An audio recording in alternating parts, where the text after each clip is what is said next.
So, case 6.1, Clean Sweep Incorporated. This is for Service Operations Management 426.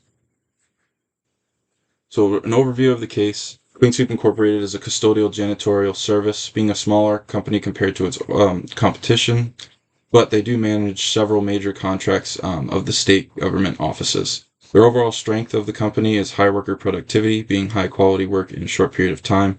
The management in the company's main concern is maintaining the superior higher worker productivity for two reasons: to stay strong in the competition, but also to renew their government contracts. We must document all complaints and performance ratings made within a 9-month period, and the best way to do this is with an X chart and an R chart for an analysis. From there, we can determine the improvements to be made and staffing strategies that can be implemented to prevent any future staffing problems.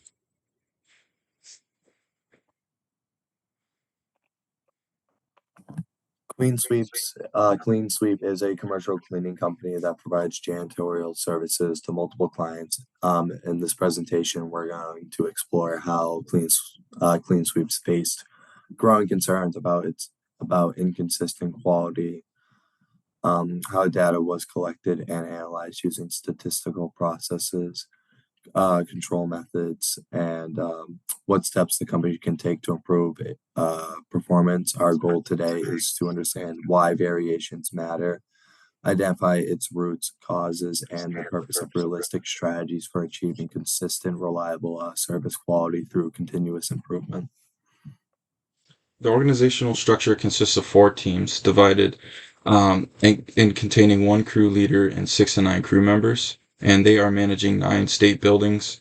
Crew 1 has 6 members in charge of building A, C, and F. Crew 2 has 8 members in charge of building B and H. Crew 3 has 9 members in charge of building B West and building G, and Crew 4 has 8 members in charge of building D, E, and I.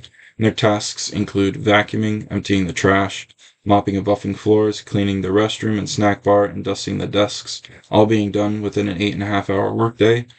The crews 2 and 3 are labeled as having the strictest supervisors, while crew 1 and 4 have the least strictest supervisors, and that's according to the crew supervisors. Identifying the problems with Clean Sweeps. The first step to solving Clean Sweep's issue was clearly to define the problem. The company realized that inconsistent results were causing two main issues, those being customer dissatisfaction, shown through multiple complaints and cancellations, and then just the overall operational efficiencies, as crews took very different amounts of time to complete similar tasks. These jobs, these issues suggested that Clean Sweep's cleaning process may be unstable, meaning variation wasn't just like a random noise or just like a couple of outlying complaints. To diagnose this, management decided to apply statistical processes control, otherwise known as SPC, a quality improvement technique commonly used in manufacturing, but equally useful for services. SPC helps determine whether a process is performing within normal variations or if in a special cases like lack of training, poor equipment, and pushing performance out of control. By gathering data over several shifts and teams, Clean Sweeps could uh, identify patterns and use evidence to drive improvement. So the complaints and service quality collection, the chart here depicts all the data that was collected. The service complaints and ratings, which is what was collected in the chart here, were all collected after walkthrough audits. And to better explain the chart, the first row of each month equals the number of complaints per building, and the second row of each month equals the 1 through 10 scale rating of quality and performance per building. Right, so to get reliable insights, Clean Sweep collected data on cleaning time per room across multiple crews and days. Each set of measurements represented a subgroup, for example, times for 5 different rooms cleaned by one team during one shift. The data was then analyzed using X or mean and R or range charts. These charts allow management to monitor both the average performance and the variability among crews. Key questions we can ask: would be, are cleaning times consistent between teams? Is variation random or caused by specific problems? And can the process be considered statistically under control? These charts would reveal whether performance differences were within acceptable limits or if corrective action was necessary. Clean Sweep's leadership hope this analysis will uncover where improvement should focus on people, procedures, or tools instead of relying on assumptions or guesswork. Right, so here we have the X and R charts for the complaints that was collected. The average number of complaints began high in months 1 through 4, hovering near the upper control limit, indicating inconsistent and poor quality at the start. From month 5 onward, averages dropped sharply to between 0.9 and 1.9, well below the center line. On the R chart, that shows all monthly ranges within control limits, meaning the variation in complaints is statistically stable. CSI's complaint levels decreased dramatically after the midpoint of the study, reflecting a major improvement in service consistency and quality control. This suggests possible process improvements, better crew supervision, or improved staff training occurred after month 4. And here we have the X and R charts for the performance ratings. The average ratings improved from roughly 5.3 in early months to 6.7, 6.9 by months 7 to 9. This is clearly moving towards the upper control region. And the range of ratings narrowed from 5 in early months to around 3 later on, still remaining within the control limits. Employees' cleaning performances and client satisfaction improved steadily, and the process became more consistent across buildings. This trend aligns with the decrease in complaints, confirming that customer perception matched the quantitative improvement in service quality. Right. So what these charts can depict is that both complaint and rating control charts show a shift towards better performance and tighter control midway through the observation period. CSI's operations moved from a state of high variation and low satisfaction to consistent, stable, and higher quality service delivery. This improvement is likely tied to management tightening supervision, especially under stricter crew leaders for crews 2 and 3, and possibly correcting workflow or staffing issues identified early on. Analysis of CSI's 9-month performance data shows a clear trend of improvement.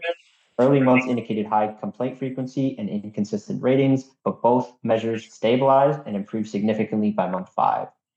Control chart analysis confirms CSI's service process is now statistically under control and demonstrating higher quality standards across all buildings.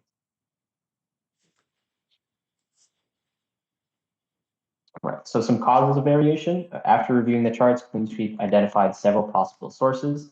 Employee training. Not all workers received the same instructions. Some crew followed their own cleaning habits instead of standardized methods. Task differences. Cleaning different types of facilities or room sizes introduces natural variation if not accounted for in scheduling. Equipment quality. Certain teams used older or less effective tools, making their work slower or less thorough. Supervision, some supervisors enforce quality standards more closely than others, creating inconsistencies. And workload and scheduling. When crews were understaffed or rushed to meet deadlines, quality often suffered.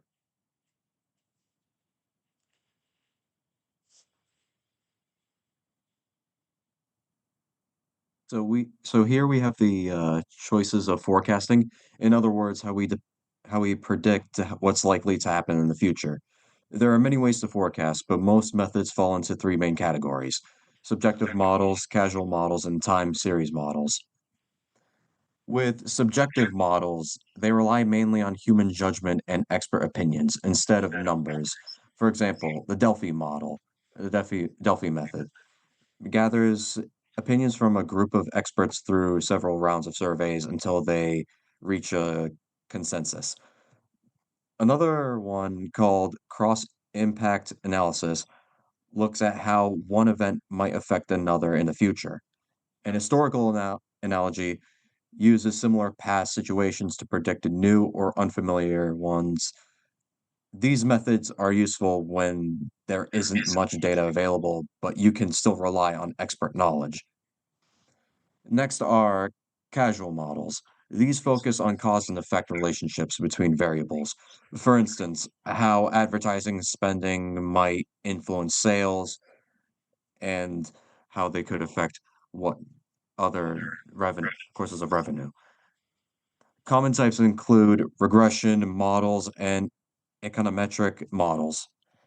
They usually need a lot of past data and are often used for demand or economic forecasting. Finally, we have the time series models. These are based on patterns found in past data over time. Methods like moving averages and exponential smoothing help identify trends and make short-term forecasts. More advanced versions are also adjust for trends and seasonal changes, which makes them great for predicting things like monthly sales or hotel occupancy.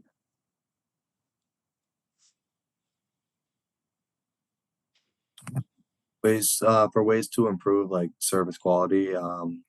Some of the ways we came up with was have the team leader do a walkthrough behind the cruise, so almost be like tailing the cruise as they were cleaning the buildings, because if they're missing stuff, which has become apparent through complaints, they can catch the stuff they missed, and also make every complaint like a subject and like almost like a stressed area, because like if they keep missing the same if they keep missing the same area while cleaning, then that should be stressed to the employees, so that kind of falls onto the team leaders to stress those areas.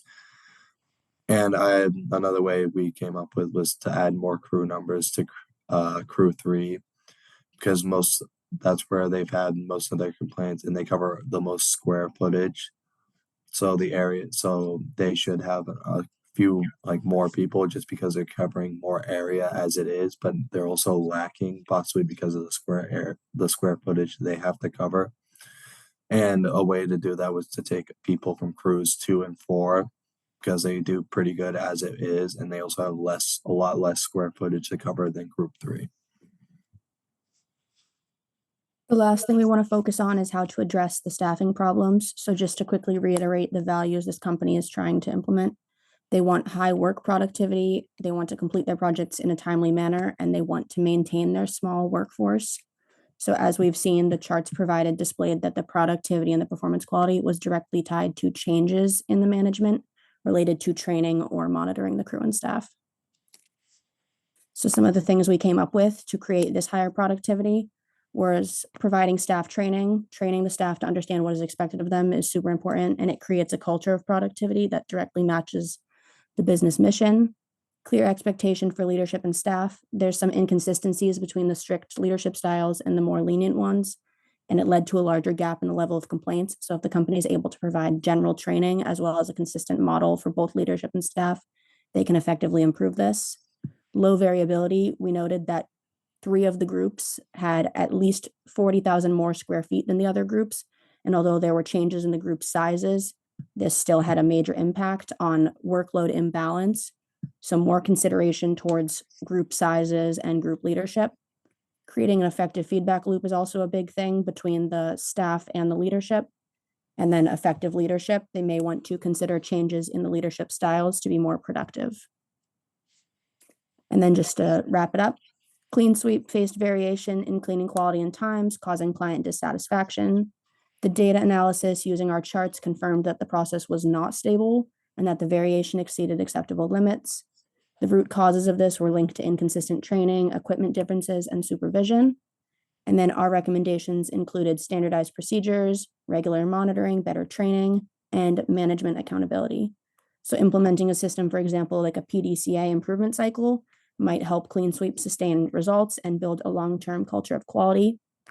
Clean Sweep's experience shows that even in a service business, data-driven process control and consistent management attention can transform quality performance.